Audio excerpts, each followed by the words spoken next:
Hi, I'm Kelly, the Assistant Farm Manager here at Pitney Meadows Community Farm, and I'd like to welcome you all to our prop house. This is where our season really kicks off every year. We have our potting mix or our seeding mix right in here. This is a nice mix of compost from New England Compost Company, some perlite, which is those little white specks in there. They add a little bit of lightness and drainage to the mix.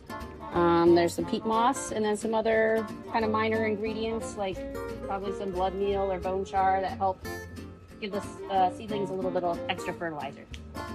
So we want to fill our trays nice and full. Bring them over to our seeding table. And we have different methods of seeding. So sometimes we'll use this nifty tool, which is called a vacuum seeder, which just singulates seeds per hole. It has 72 holes to match the 72 size tray here. Sometimes we're just hand seeding different size trays or different size seeds. Make more sense to do it that way. It's called a dibbler, and it just puts a single hole in each cell. I'm gonna go down about twice the depth of the size of the seed that we're seeding. These are cauliflower seeds. So with these, we want one seed per hole. Just give it a good cover. We always create a tag for each tray. It says the variety. So this is the Bishop cauliflower, which is just a standard white cauliflower. And then we date it so that we can monitor germination rate, growth rate, make sure everything's on track.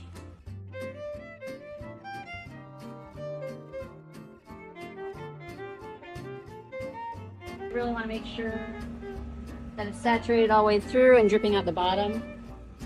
Nice and moist before they go into our germination chamber. This keeps a really nice, consistent 70-degree high humidity environment for our trays before the seeds germinate.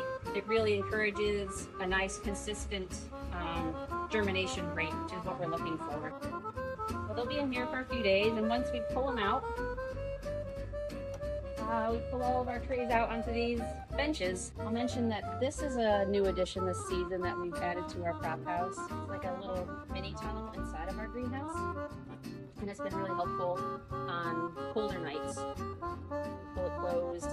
It keeps in a little bit more heat, a little bit more humidity, and allows us to run our heater less in this space, especially this time of year when it's still freezing at night.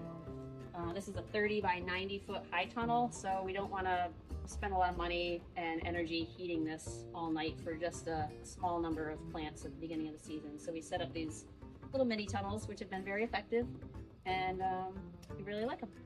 A lot of different microclimates are important when you're propagating seeds, and it's just a lot of little details that make a big difference in the crop quality. So after our plants are in here for anywhere from, they could be for just 2 weeks up to some are 8 to 10 weeks. We move them outside for about a week. And this step is called hardening off. And we give them a little bit more direct sunlight. They're exposed to some more wind. We might reduce their water a little bit. It kind of toughens them up before we go and plant them out in our fields.